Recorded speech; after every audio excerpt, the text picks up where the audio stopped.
Hi, welcome to Guitar Slinger TV. I'm Jon Bivona. And I'm Paul Vario. What's up, John?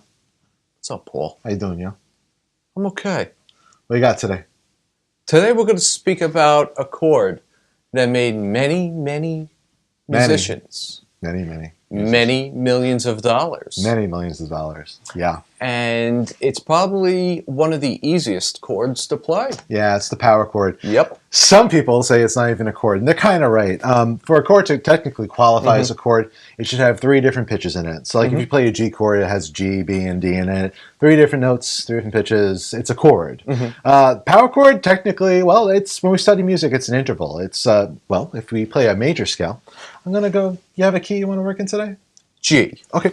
I'm going to play a G major scale. No big what? Do, re, mi, fa, so. I'm singing on the internet. And if we play the first note, 1, 2, 3, 4, 5. And the 5th note, at the same time, we're playing a power chord. Also called a 5th chord. Yeah, 5 chord, 5th chord, power chord, double stop, dyad, whatever. It's the power chord. It's how everyone refers to it. Same thing. If someone's like being nitpicking, saying, well, it's not really a chord, they're being a jerk. It's the power chord. I'm sorry, was that judgmental? A little bit. I get that way. So, there's a bunch of different ways we can play this chord, a bunch of different chord voicings for it. So voicing meaning you have the basic pitches in your chord, and how are we going to arrange them? Sure. Are we going to do inversions? Are we going to stack multiple octaves? Are we going to play the same pitch, same tuning across multiple strings, something you can do on guitar that you can't do on a piano? Yes. Let's talk about some chord. What's your go-to power chord? What's your favorite power chord? Someone says play a power chord, John. What does it look like? Usually I'll play fingering like this. First finger, I'll pick the 5th fret. Yep. First finger on the 5th fret. Yep. And then my 3rd finger, all you have to do is skip a fret and then put your 3rd finger on the 5th string, 7th fret. And down 1 string, over 2 frets. That's all. And you hit the 2 strings that your fingers are on. At the same time. It's like madness. Just like that. It's amazing. And it's the power chord. Oh, I like it. Now, the great thing about this chord, we can just move it around. It can just travel aimlessly. Absolutely. Let's see what happens. I can't wait to see.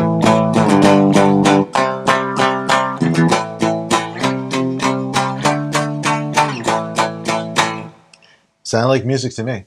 And what's cool And I didn't make $1 million from that. See, I don't know why. Well, it wasn't that good. But what's really cool is like when you're working with the power chord, you're not really thinking about, is this a major chord? Is this a minor chord? Are they going to work with the melody? Are they going to be diatonically correct or anything like that? It's a root and a 5. It's pretty neutral sounding. You could use it wherever you would use a major chord. You could use it wherever you would use a minor chord.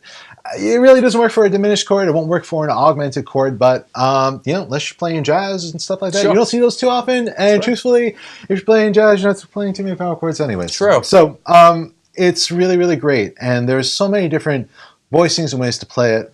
2 strings, it's probably my go-to way of doing it also. Root note, followed by the 5th.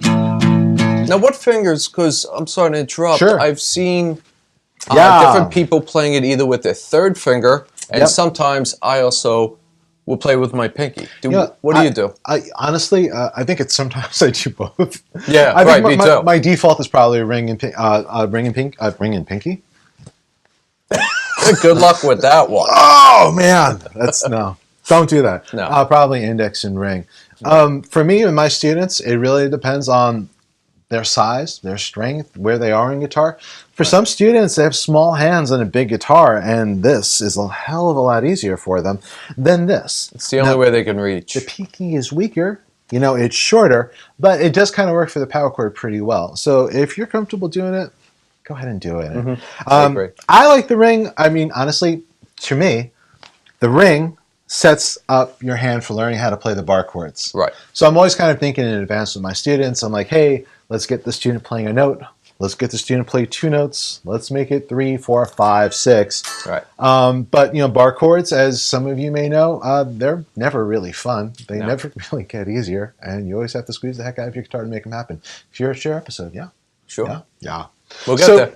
Absolutely. So I think the 2-string power chord, pointer ring's pretty good way to go. If your hand is small, try the pinky instead.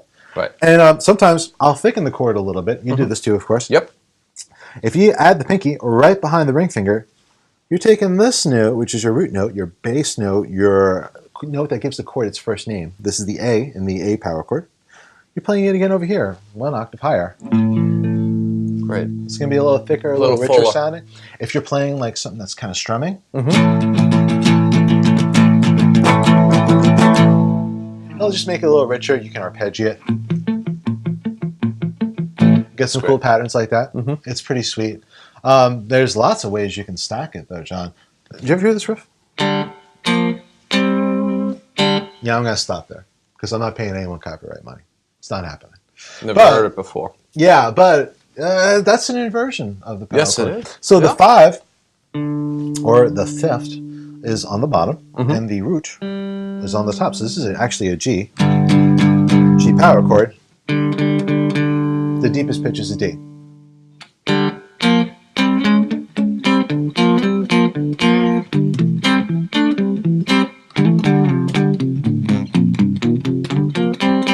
Fun for hours. You can just jam off it. You can actually be pretty melodic off of it. I like that a lot. Do you have any open chord voicings that you use for the power chords? I do. What do you use? A lot of times, if I'm going to play a rock riff, I don't really like. Yeah. Oh. It doesn't work with distortion very well. No, it doesn't have that strong. Sometimes simplicity, just the 2 pitches, the 3 pitches is just stronger. So yes, I like to play. I take a piece. If you take like the E minor chord, just like that, I take these top 2 strings. Here's the root. Here's the 5. You hit them together, and as Paul demonstrated before, we can add this note, the octave. The octave. Right. So root 5 octave, E B E. It's a little thicker sounding, a little cooler sounding. Careful with that G. Don't go too far. I wouldn't even think about it. Thank you. And it sounds really, really great for that. So open E, open A. Drop it 1 string, and here we have open A. A, E, and if you want to add the extra A, it's right there. You just flatten out if you want. Use 2 fingers if you prefer. For the D, we have to just change our shape a little bit. Yep. A little volume helps. Okay, not so bad. And I like this one a lot too. I actually did this for the first time transcribing a Nirvana song for a student a long time ago. And we don't think of like Kurt Cobain as like maybe a guitar genius, but simplicity is sometimes pretty great. And he would play a G chord sometimes like this. He would take just like his middle finger and he'd hold down the G on the 6th string. He would intentionally dampen the 5th string underneath it, so keeping it quiet. And then kind of like with the side of his first finger, keep the top string quiet, give it a strum. And you get this like G chord that happens here. It's pretty sweet. I guess technically it's a G major. It's got a B string in there. Use it anyways. It's lean Whatever and mean, sounds good. and it sounds pretty great. So like no,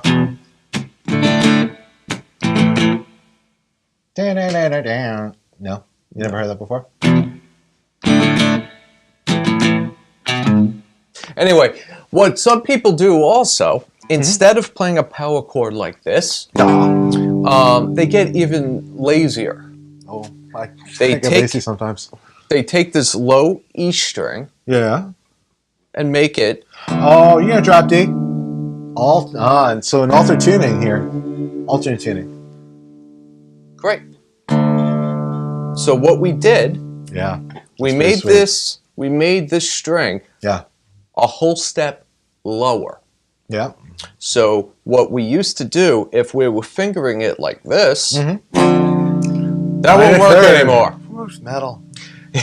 We have to move this note up 2 frets to compensate for the string being a whole step lower. And then you've just discovered one of the greatest, laziest things in guitar, which is the 1-fingered power chord.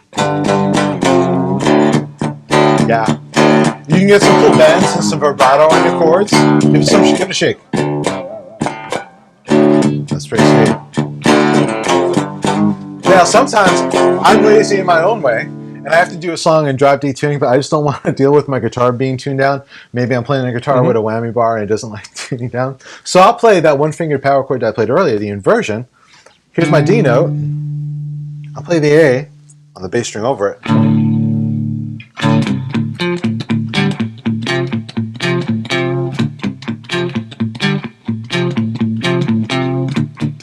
And instead of getting the sound of the open D, give me a little chug. Keep it going. They mix really well. In fact, a lot of times when I'm writing stuff, I'll use a 5-string bass. I'll play like the low B notes and the low C notes and low D notes on the 5-string bass. But I'll just do these inversions on the power chord. He's a rebel. And it sounds like I'm playing like this monstrously heavy 7-string. It does sound great. But it's like, I'm 6 strings. I heard that on your record. Yeah, it's great. Thank you. Buy it. It's a good Christmas present. Makes a great stocking stuffer. Absolutely. Really, I think we covered a lot of good things about power chords today. Sure. Their simplicity at its finest. They play really well with distortion. If you like playing with a high gain sound or even a mid gain sound, the power chord is often a great substitution for the major or the minor chord. No diminished chords, no augmented chords. We could talk about how to play with that another time. And it's really just a whole hell of a lot of fun. I would just recommend that everyone just jams out with them. And I think write a song with a power chord, make $1 million. It's been done before, you know. Once or twice. I think that's like the state song of Washington, if I'm not mistaken. I used to live in Seattle. And I'll never forget people playing, play that song, which I'm not naming because I'm not giving you money. And I was like, really? You want to hear that song? I've never heard it either.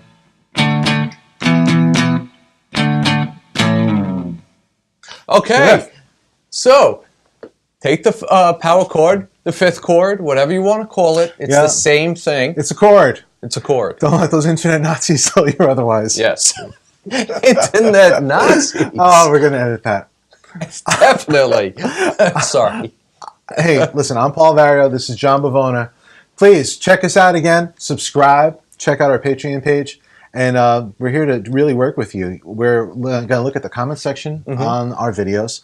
If you have any questions, you have any topics you want to see us covering in future episodes, let us know. We'll get on that. And it'll give us some good stuff to talk about and chat about and hang out and talk about guitar.